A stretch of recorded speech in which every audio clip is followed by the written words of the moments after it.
Hello, Debt Free Degree Patreon beloveds. I am here today with my new friend. I'm so delighted that we have been able to meet. She and I only live like 10 minutes apart. I interview people all over the country, and here it is that that proximity has brought us together. This is Krystal Stockdale. She is an ADHD coach. And Krystal, with that, just tell us a little bit about your business, and then we'll dive in. Okay, so I'm an ADHD coach, but I also specialize in academics and career counseling. And so I work with people all the way in any point in life. Um, Pretty much any area of ADHD also. But parents of children with ADHD is an area too that is not often touched. And so that's where I work too. I help people build executive function skills, and I help build action steps on those executive function skills so that they can learn how to live life with ADHD or executive dysfunction. Wow, wow, wow. So what I love about what you just said is a little bit about because I worked with students with disabilities for, over 30 years. And my philosophy was from Glasser, reality therapy. It's where are you now? Where do you want to be and how are we going to get there? And what I love about what you just said, Krystal, is you meet them where they are, and then you Mm-hmm. give them tangible, actionable steps. So can Mm-hmm. you talk a little bit more about the actionable steps, what that process looks like? Okay, so people with ADHD, or executive dysfunction, that's all those areas, so like all the symptoms of ADHD that you can think of, time management, organization, task initiation, metacognition. And so when they have issues with that, we have to figure out exactly which issues they do have, because not everybody has all the issues, but we try to focus on like the top three. And once we figure that out, we will pull up some tools and then use those tools to make those action steps. And so let's see, I'll give you an example.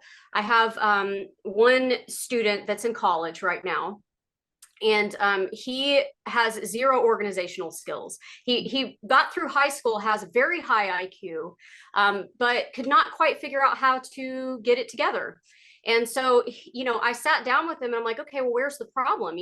Are you disorganized on a moment by moment basis, or on like a week by week basis, or a month by month basis? And he said, well, more like week by week, because I'm good moment to moment. He's got the good memory.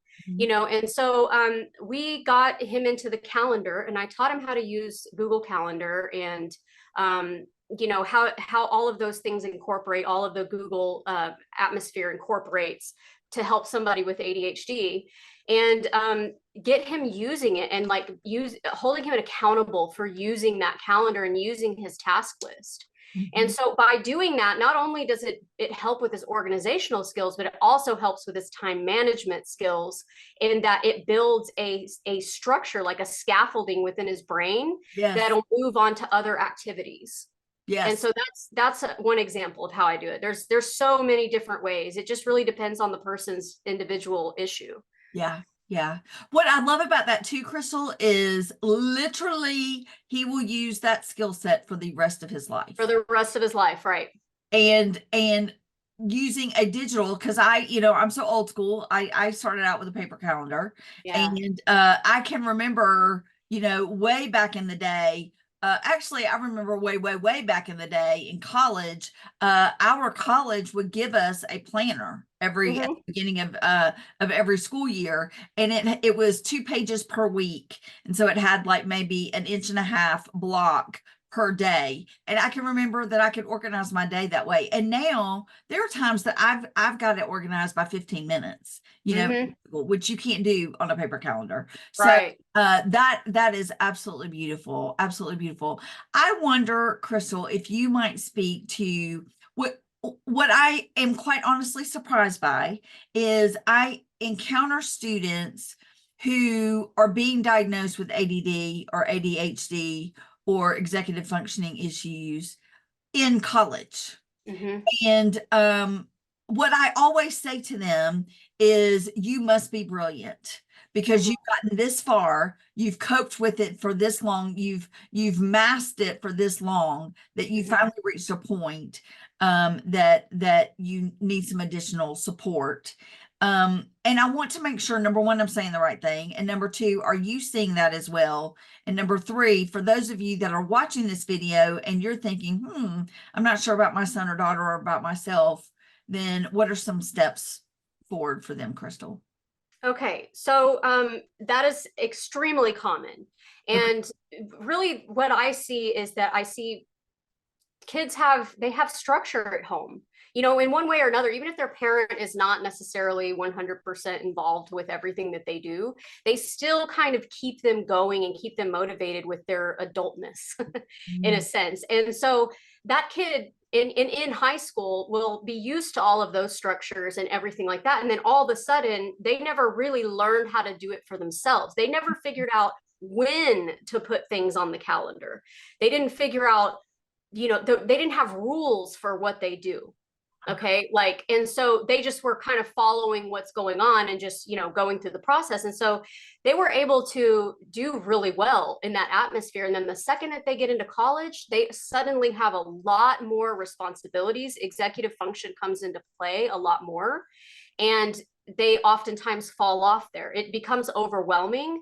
And you'll see a student with excellent grades that will get into college and then just flunk out of the first couple of courses.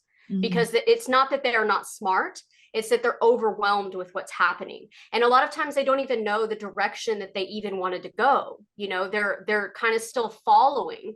And so somebody said, oh, you might be good in finance. And then they go into finance and like, oh my God, I hate numbers, and, I'm good at math, but I hate numbers, And so that's another thing too. I work with people figuring out what it is that they really need out of life, because that little carrot at the end of the stick, it trickles down into everything else that they do throughout the day. And so there's really a lot to it. And so, it's just teaching them how to live with those executive dysfunctions. That's it. Yeah. Yeah. You are such a rock star. One of my five values for, because I'm an entrepreneur, then, there are people who will say, I have five personal values and then I have five business values. For me, I'm day in, day out DrRoz. And so I just have five, and it guides all, 24/7 of my day. And one of them is that interconnectedness. And you are so brilliant at that, Krystal, because you say, okay, here's this thing that we're looking at, but here's this web because it intersects with all these things. And guess what? I'm going to help you positively impact every one of those things. Yeah. And you do it so succinctly and so beautifully and so supportively. It just is, and you just exude this supportive encouragement, but it's not like pat them on the head like they're there. It's more like, okay, I see this in you, I'm pulling this out of you, and then let's go higher, and let's go higher. This is what we need to do to get there. Yeah. This is what you need to do to get there. And I use their personality. I look at very close at different types of personalities, and I separate that from the ADHD so that they know, that might just be part of your personality, they're trying to be perfect, and somebody might not need to go that far, and when you're trying so hard to do this thing that's not for your personality, maybe you really don't need to try that hard to do that one part, and so that's another thing, is just kind of easing that up and easing the stress on other areas of the life so that we can focus on the executive functions so that they can function in society. Yeah. And I learned most of this, I learned from experience. I have ADHD also.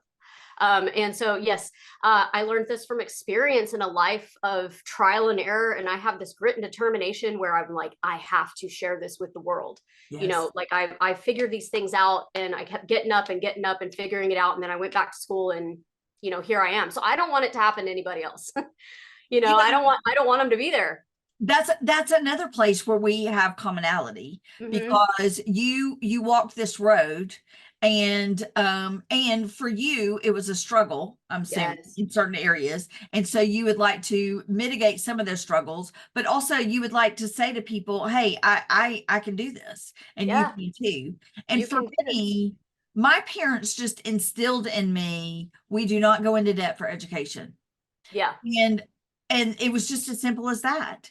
And Hmm. then yes, I worked hard, but it wasn't a struggle because it was just the expectation. So Yeah. now I want to take something and then say to the rest of the world, you don't have to take $75,000 in student loan debt. Hmm. And so I love that that synergy is with you and I together. I could Yeah. literally talk to you for the next 5 hours. However, I want people to watch this video, and that might be intimidating. And so, Krystal, I just want to say thank you for being you. Thank you for being a phenomenal ADHD coach. Thank you for all the ways that you are positively impacting the world. And thank you for your time. Really just to pour into my debt free degree community. So thank you.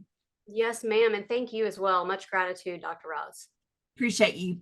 All right, debt free degree beloveds. Until next time with Krystal Stockdale. Appreciate y'all. Bye bye.